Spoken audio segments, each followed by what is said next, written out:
Bismillahirrahmanirrahim. Inshallah, I'll be starting today uh, what is the religion is all about, and then inshallah with a brief explanation we'll start towards Quran, and we'll start the Quran explanations from the beginning. So where does the religion start? Allah subhanahu wa ta'ala, He created Adam alayhi salam. He was the first man, and he was created by clay.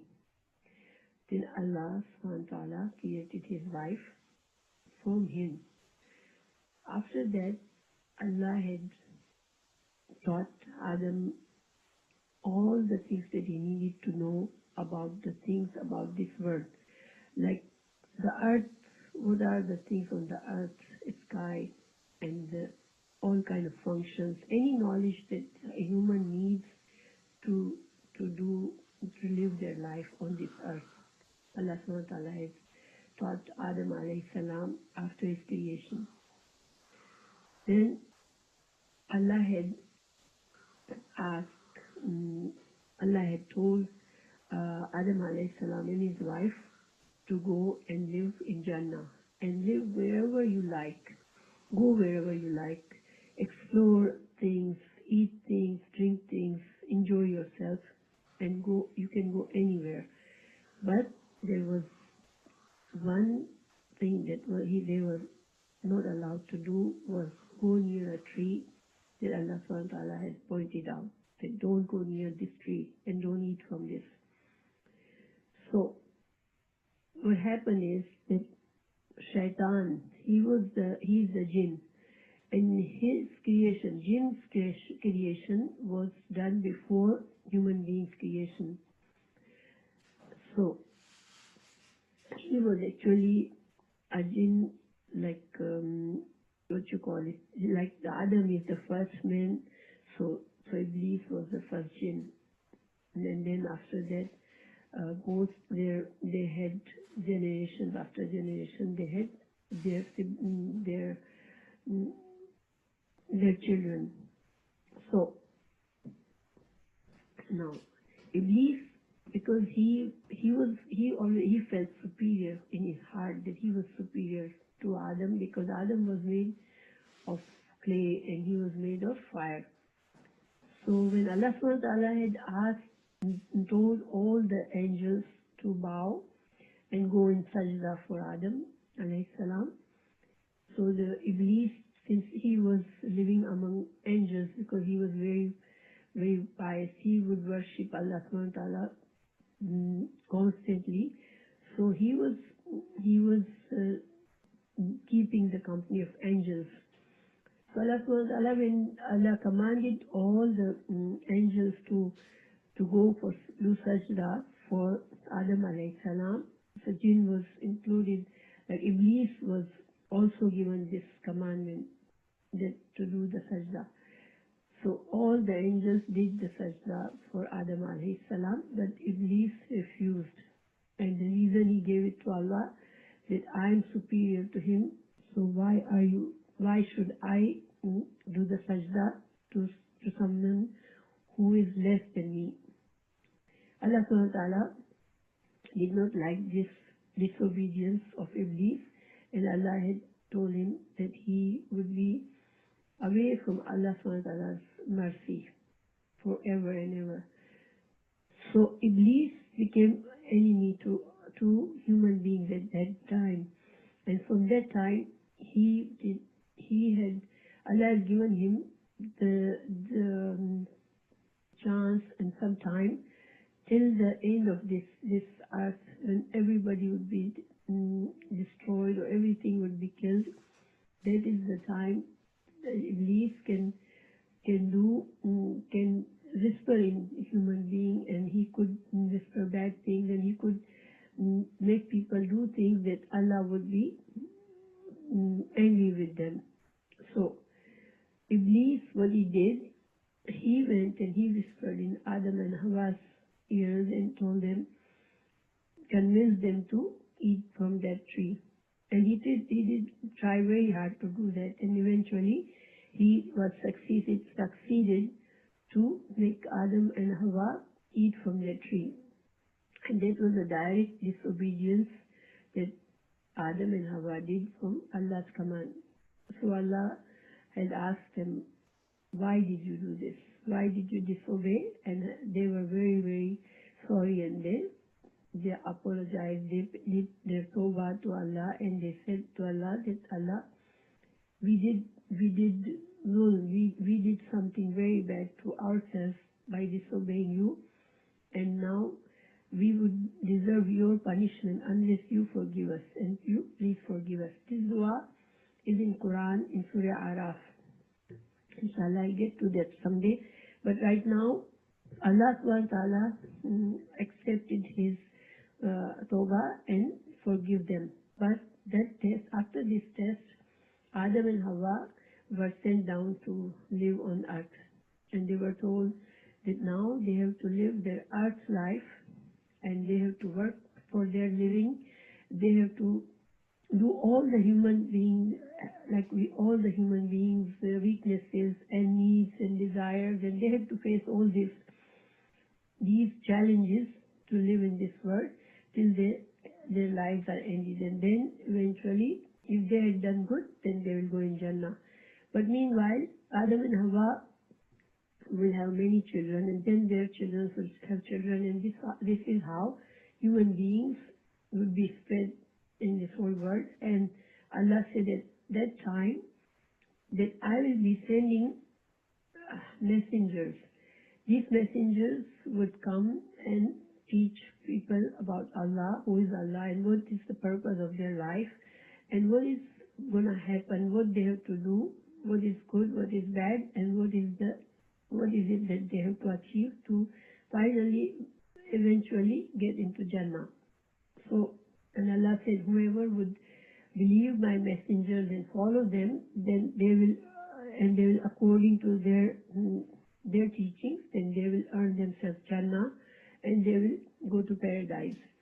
And whoever disbelieves them, the messengers, and do things that earns Allah's anger, then they will have a bad ending and they will go to hellfire.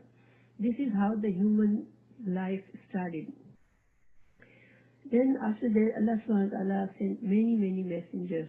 So what happened? Every time a messenger comes, human beings listen to him. Some of them listen, some of them accept their teachings, and some of them don't. And most of them didn't. But Allah subhanahu wa ta'ala kept sending them. So even the good people, after generations, their next generation, the religion would be forgotten. And when the Prophet would die, after that, after some time, people would forget Allah's true religion, and they make up their own things, and they mix up their religions with wrong things. And this is what kept happening till Allah subhanahu wa ta'ala sent Prophet Muhammad sallallahu alaihi wasallam, and that he is the last messenger. After that, there would be no messengers. But what Allah did, Allah sent Quran for human guidance to Prophet Muhammad sallallahu alaihi wasallam. Quran was revealed direct by Wahi to Prophet Muhammad sallallahu alaihi wasallam's heart, and it was done gradually in 23 years.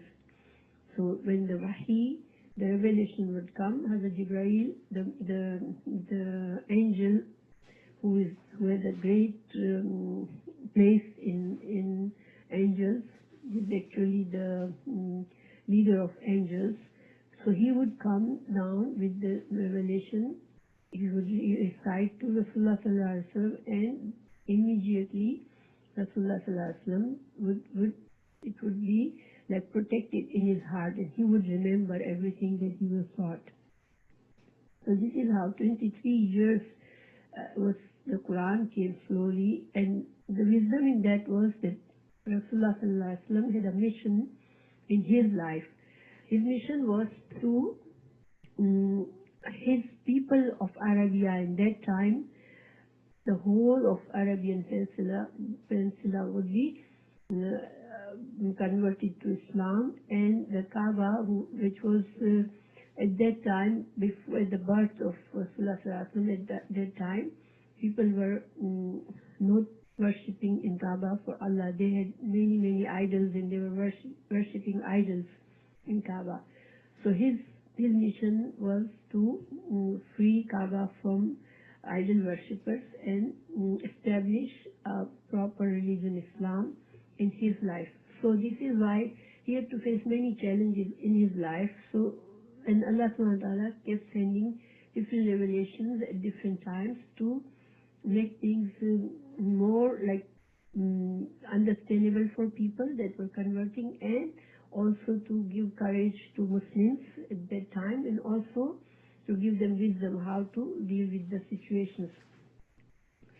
So, Quran is a miracle of Prophet Muhammad sallallahu alaihi wasallam. The language of Quran has so much depth in it that when somebody learns, then they start to feel that yes, this is amazing language. Plus, at that time, in Prophet Muhammad sallallahu alaihi wasallam's time, the language had very great importance. People who could speak eloquently, they would be respected among people. So Quran had a very eloquent language, and people just was amazed by that, that they couldn't do any none of the poets could do something like this.